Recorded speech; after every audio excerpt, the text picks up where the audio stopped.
go. All right, so 3, 2, and 1. Well, Mary Katie, welcome to 2022. Yes, there you go. 2020. Yes. 2022. So many twos. Yes, exactly. There's Monday here at WSAU, WSAU.com. Congratulations, we've made it to 150. We right? did it. Yes. 150 years, Wausau Sesquicentennial Celebration. Yes, that is the term. I lived in Minnesota for the Sesquicentennial there. Now I'm going to live through Wausau's 150th. Yeah. Part of me wants to call it the Sasquatch Centennial, and I feel like there's a marketing thing we could do there, but maybe you'll see some We of that. might still have the Woz costume from WOZZ when it was a rock station. Okay. I'll put you in contact with the right people. Oh, I thought you were going to wear it. No. No. Although wearing it these days might not be a bad thing because it's going to be pretty cold for the next few days. Toasty, but tell us what at least is bubbling under the surface right now as far as marking the 150th anniversary. So we're doing a whole year-long celebration. So there'll be a ton of different stuff coming out. We're working with the Historical Society, and first of all, let me give a ton of credit. Jean Frankel in my office is kind of leading the charge on this. So she's assembled a great group of people, historians and all this, Wausau events. So it's going to be great. So you'll learn a lot about Wausau's history, the Wausau's businesses, it's what makes Wausau Wausau. We'll be talking about what Wausau was before it was a city. So year long, I think we'll have a big celebration in the summer. Hopefully we'll be done with all of the pandemic things, right? Right. So hopefully, at least we'll be outside. So yeah, it'll be a lot of fun. So keep your eyes open. We're gonna have a lot of activities coming up. Yeah, even more than Wausau normally has in those summer months. So maybe even a special edition concert in the square if Mayor Katie doesn't die first. I know, I aspirated something. I don't know what's happening. Said the pandemic word. Yes, exactly. And other downtown events, because that's kind of what Wausau is known for in the summer. So there's a lot of chances for these two to go hand in hand. Oh yeah, yes, it's going to be so much fun. We're going to have everyone involved that puts these events on. So yeah. We'll look forward to seeing what becomes of that. And I know you've done a little research on Wausau's history. What exactly does the name or the word Wausau mean? Because I remember before I moved up here, I couldn't even pronounce it right. Oh yeah, so many people mispronounce it. Exactly. It means a faraway place, and I'm to understand it's in the Ojibwe language. So apparently this was a hunting ground for them. But I also talked to Gary Gisselman, who is our noted local historian, and he told me that Wausau is actually located on what he calls the Menominee Strip. So, we have a couple of different converging tribal interests here, so lots of stuff. But the name is Ojibwa. So. All right. So faraway place. That word. Faraway place. There you go. Makes sense, but yet depends on where you are. Yeah, it depends where you are, where you're from, but still kind of right there, smack dab in the middle of Wisconsin. So not that far away from many things. But yes, and Gary, it's funny you bring him up. We thought we were done with him on city council, and he chooses to run again. He's one of the candidates running for several seats. We got a few that are uncontested. I got about 5 of them that aren't, but a couple of them are going to need primaries. Yeah, so we have elections raring to go. So February, if you live in District 1 or District 4, you will have a city council primary. I think also in portions of District 2, where they're in the Everest School District, I think they also have a primary to work on.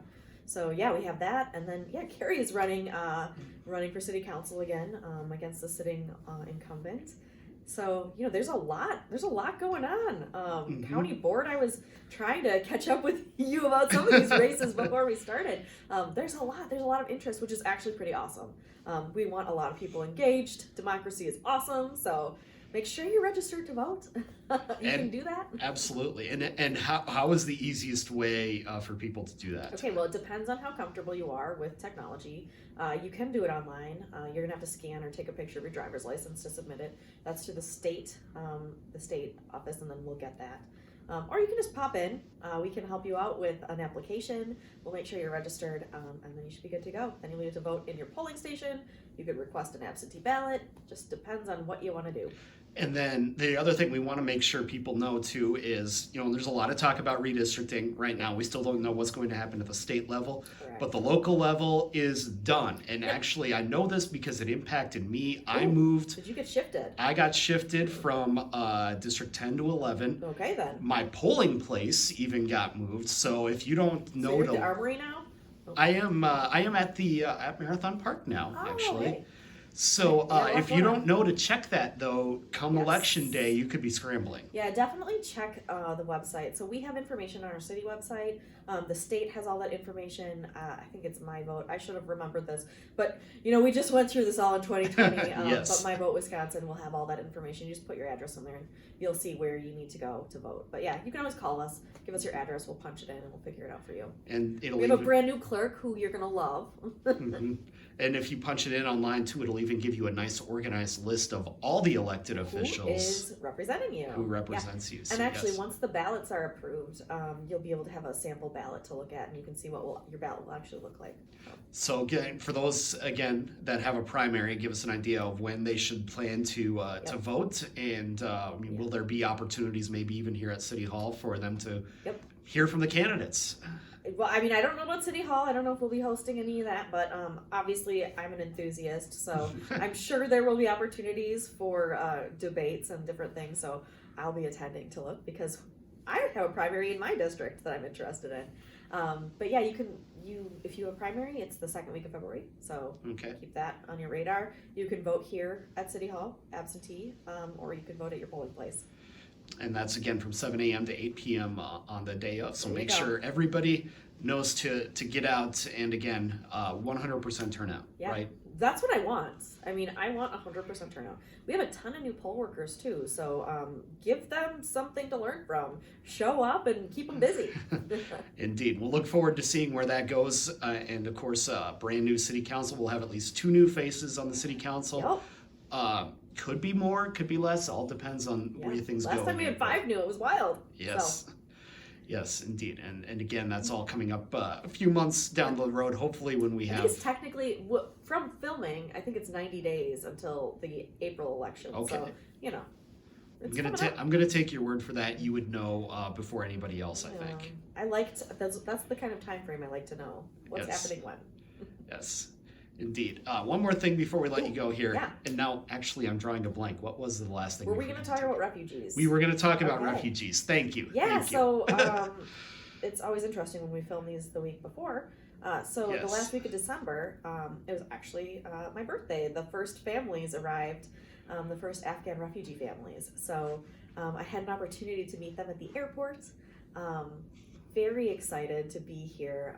One of the folks was a gentleman who worked directly with the U.S. government.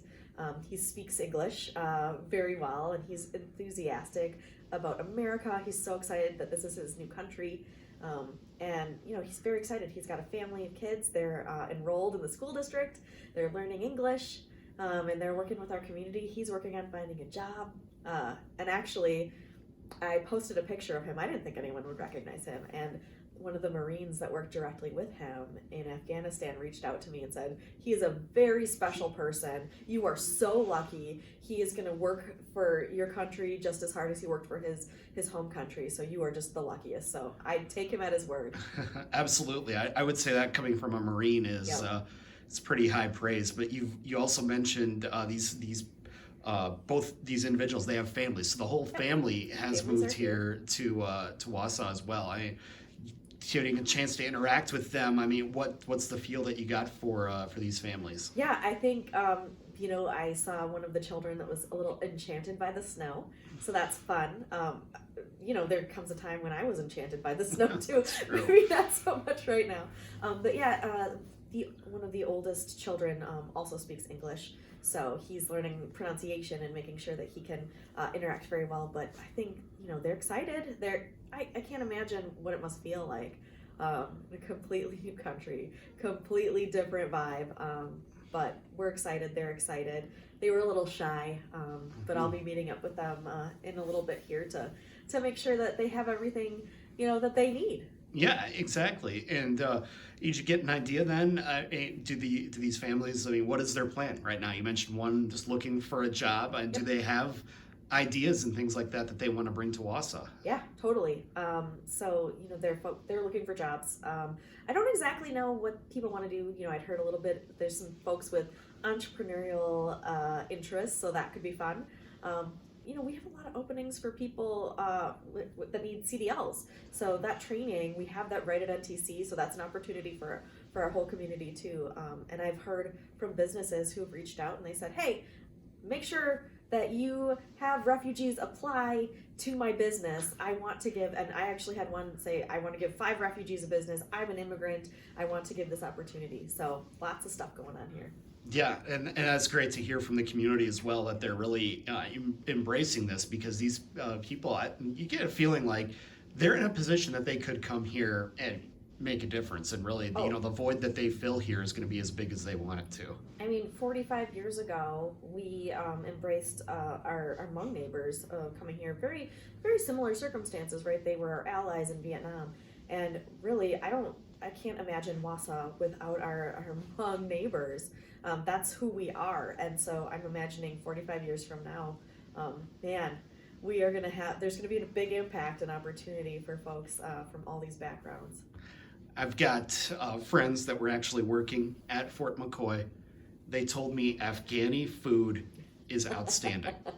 Yeah. I want to see an Afghani restaurant somewhere here downtown that I can go to on my lunch breaks before Honestly, city council. I want that too, and there are some similarities in some of the Mediterranean dishes you might know about. Falafel, hummus, baba ganoush, some things like that. So there's actually a local restaurant owned by a family from the Middle East, and you could maybe go try that. Absolutely, sign me up. Yes, sign me let's up go right now. I want to go now, actually. Absolutely. Again, why not? So yeah, we look forward to seeing. Do you have any idea then? I know this isn't the refugees, obviously not your project, but you've had a hand in it. Yep. You've been in contact. Yep. Do you have a timeline then on when another couple of families may end up being settled here? Yeah, so I don't know the exact timeline, but in the next 3 months, that's when we're expecting a couple more families to show up and be resettled. And really what happens, I was talking to the resettlement office, and they were saying, yeah, we get anywhere from maybe at the most a month, but maybe a couple of days. So they've been prepping, making sure they have homes and furnishings available. And that was actually one of the really cool things, being at the airport, where all these people who've had a hand in it. We have local business owners who've helped furnish these apartments for these families, and they're just so proud to be able to welcome them. So, it's really a community thing. And so yeah, next 3 months, we should be expecting several more families, and hopefully they'll be your neighbors, and we can all be thrilled to welcome them. Absolutely. Well, Mary Katie, we always appreciate the time and look forward to chatting again next month. Yeah.